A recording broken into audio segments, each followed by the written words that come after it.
Underlying asset, a tackle trading glossary video. By definition, an underlying asset describes a security on which a derivative is based. This term is mostly used in the derivatives market.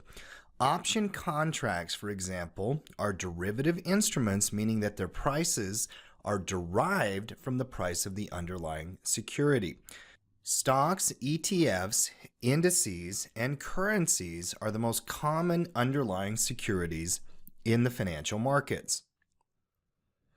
Here's an example. An option contract can be a derivative on a stock. The stock would be the underlying asset. An option contract can be a derivative on an ETF, and the ETF would be the underlying asset. A futures contract can be derived from a currency, and that is the underlying asset. And options and futures could both be derived from an index, which would be the underlying asset. Thank you for joining us. Learn, trade, connect, succeed.